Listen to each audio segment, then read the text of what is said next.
Ito po ay good news sa atin na dahil plano po ng ating gobyerno na mag-acquire o bumili o dito gawin sa mismong ating bansa ang tatlong submarine po. Okay, itong pinaplano po na to ay napapaloob sa tinatawag natin na Horizon 3 ng ating gobyerno. Ito po ay kasalukuyan na ang programang ito ay naglalayong palakasin yung ating depensa ng ating bansa, lalo na sa harap ng mga tensyon dito sa West Philippine Sea. Okay, bago po yan, nais ko po munang bumati ng magandang gabi, magandang araw at magandang hapon po sa inyong lahat. Welcome po dito sa ating YouTube channel, ang Friendly Talk TV. At paki-like, share, subscribe na rin po para tuloy-tuloy ang ating kwentuhan at usapan tungkol dito sa nangyayari dito sa loob at labas ng ating bansa. Ito pong Horizon 3 ay programa to upang palakasin ang ating militarisasyon. At ito po ay nasa programa ng ating gobyerno at ito po ay may pondo na napakalaking halagang pera. Okay, popondohan po to ni ating ng gobyerno ni Marcos, ni President Bongbong Marcos, at ang pamahalaan nga po ay halos naglaan dito ng 2 bilyong dolyar para sa pagkuha ng mga submarino upang maprotektahan ang ating malawak na kapuluan. Dahil nakatalaga po ito po ay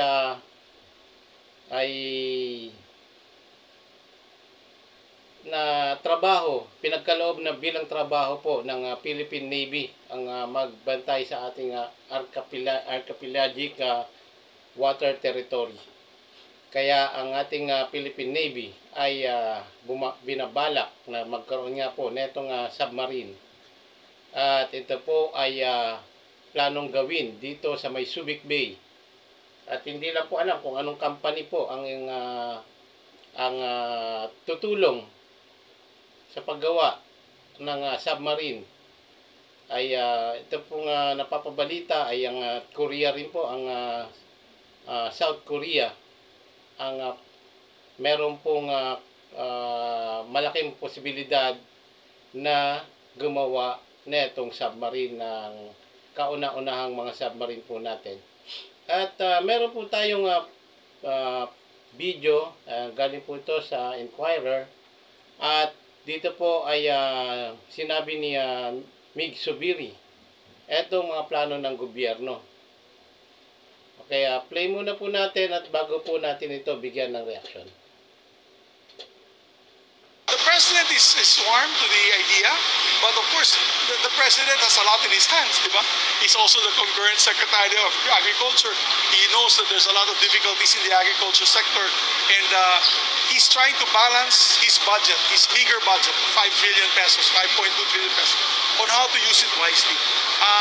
But he's warm to the idea because when we mentioned it to him, sabi niya, yes, let's continue further discussion. Actually, the budget is between 70 to 100 billion, but the governments that are offering us the submarines are giving us a long-term loan of 20 years. Maliit lang po yung down payment at yung taon-taon ay medyo maliit, manageable. I think it's about less than 4 billion pesos a year. So, yun po, ay balak daw utangin at yun nga pero meron pong isang pagkakataon na mismong si PBBM ang nagsabi na balak nga daw po dito sa ating bansa gawin para makatipid o para mas mababa ang halaga na ating gagastusin. Kasi ay may budget po ito na 2 billion. Okay, at ibang iba't ibang bansa po ang nag-aalok dito sa atin. Katulad po ng France, meron po silang makabagong submarine na inaalok. At hindi po natin alam kung anong klaseng submarine ito, ngunit meron pong inaalok ang France. Ganon din ang Spain, ang Italy, at ito pong yung napababalita, itong South Korea, yung Hyundai ng South Korea ay nagpahayag din ng interes na mag-supply o gumawa ng submarine dito sa Pilipinas. Okay, dahil meron po tayong tinatawag na docking area dito sa may Subic. Okay, at meron din po diyang Hyundai. Okay, at ang halimbawa po, yung France ay nag-alok ng dalawang tinatawag na Scorpion class submarine. Okay, Scorpion class submarine, ito po ay ang makabagong submarine ng France. Kasama ang pagsasaayos ng Naval Operating Base dito nga po sa Subic para sa mga submarino. Samantala naman po, yung Spain naman po ay nag-alok ng kanilang S-80 class submarine. Okay, ang akbang na ito ay bahagi ng mas malawak na pagsisikap ng Pilipinas na palakasin ang kakayahan ng depensa nito sa gitna ng lumalalang tensyon sa rehiyon. Okay, at yung eksaktong timeline ay at detalye ng acquisition ay patuloy pang tinatalakay at inaasahang magiging malinaw sa mga susunod na buwan ngayong taon. Okay.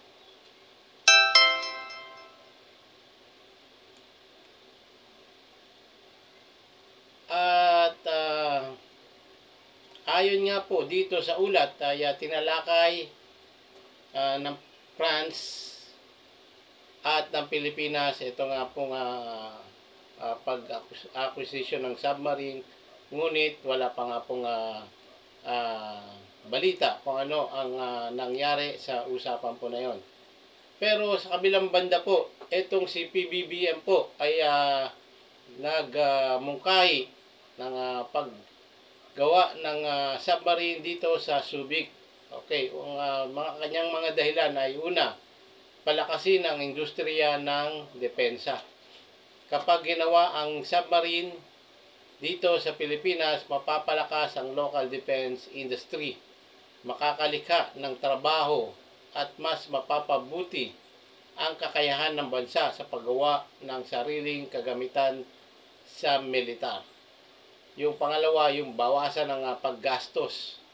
Ang pag-import kasi ng submarine mula sa ibang bansa ay mas mahal kumpara sa paggawa nito sa loob ng ating bansa. Sa pamamagitan ng local na production, maaaring makatipid ang gobyerno sa transportasyon at iba pang gastos.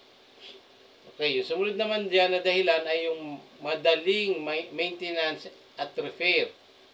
Kung dito sa Pilipinas gagawin ang submarine, mas magiging madali at mabilis ang pag-aayos, pagpapanatili nito dahil sa hindi na kailangan ipadala pa sa ibang bansa para sa maintenance.